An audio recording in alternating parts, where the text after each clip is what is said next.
કેમ છો શિક્ષક મિત્રો? યુડાયસ પ્લસમાં 2026-27ના વર્ષ માટે શાળાના વિદ્યાર્થીઓને પ્રમોટ કરવાની સમગ્ર પ્રક્રિયાને આ વિડીયોની અંદર શીખીશું. એ માટે સર્વપ્રથમ યુડાયસ પ્લસમાં લોગિન કરવાનું રહેશે. લોગિન કરવા માટે વેબ બ્રાઉઝરમાં યુડાયસ પ્લસ સર્ચ કરી યુડાયસ પ્લસની વેબસાઇટ ઓપન કરી લેવી. આ પ્રકારની સ્ક્રીન આવે તો લોગિન ફોર ઓલ મોડ્યુલ્સ એવું જમણી બાજુ ઉપરની સાઈડે લખેલ છે તેના પર ક્લિક કરવું. અહીં સિલેક્ટ સ્ટેટ ફોર લોગિન એવું પૂછવામાં આવશે. અહીં ગુજરાત પસંદ કરી ગો બટન પર ક્લિક કરવું. મોડ્યુલ છે તેના પર ક્લિક કરી યુઝરનેમ, પાસવર્ડ, કેપ્ચા વગેરે નાખી લોગિન કરી લેવું. 2026-27નું વર્ષ પસંદ કરવું. આવા મેસેજ બોક્સ આવે તેને ક્લોઝ બટન ક્લિક કરી બંધ કરી દેવા. ડાબી બાજુ મેનુ બાર છે ત્યાં સ્ટુડન્ટ મેનેજમેન્ટ એન્ડ પ્રોગ્રેશન એવું લખેલ છે તેના પર ક્લિક કરવું. અહીં તમને પ્રોગ્રેશન એક્ટિવિટીનું ઓપ્શન જોવા મળશે. પ્રોગ્રેશન એક્ટિવિટી પર ક્લિક કરવું. હવે સૌથી પહેલાં ક્લાસ પસંદ કરવાનો રહેશે. ત્યારબાદ સેક્શન પસંદ કરી લેવો અને ગો બટન પર ક્લિક કરવું. નીચે જોઈ શકશો સ્ટુડન્ટની ડિટેલ આપેલી હશે.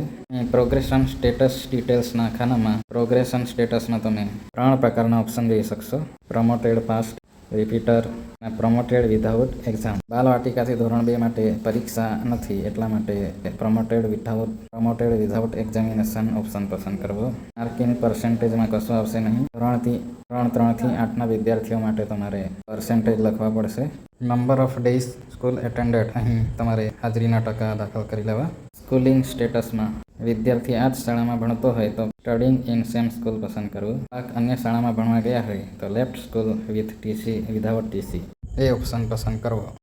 આટલું થઈ ગયા બાદ ક્લાસ એન્ડ સેક્શનના ખાનામાં સેક્શન પસંદ કરી લેવું અને છેલ્લી કોલમમાં અપડેટ બટન છે એને ક્લિક કરવું. અહીં એક મેસેજ ડિસ્પ્લે થશે: are you sure two update the student record. અહીં કન્ફર્મ બટન ક્લિક કરશો એટલે ડેટા અપડેટ થઈ ગયો છે એવો મેસેજ આવી જશે. આવી રીતે કોઈ એક ધોરણનો દરેક વિદ્યાર્થીઓનો ડેટા અપડેટ થઈ જાય ત્યારબાદ નીચે ફાઇનલાઇઝ બટન દેખાશે. એ બટન પર ક્લિક કરશો એટલે અહીં કન્ફર્મેશન માટે એક મેસેજ ડિસ્પ્લે થશે. અહીં વિગતો ચેક કરી કન્ફર્મ બટન ક્લિક કરવું એટલે એ ધોરણ માટે પ્રોગ્રેશન એક્ટિવિટી કમ્પ્લીટ થઈ જશે. આવી રીતે દરેક ધોરણનો ડેટા કમ્પ્લીટ કરી લેવાનો છે. ત્યારબાદ આગળની પ્રોસેસ નેક્સ્ટ વિડીયોમાં શીખીશું. Thank you.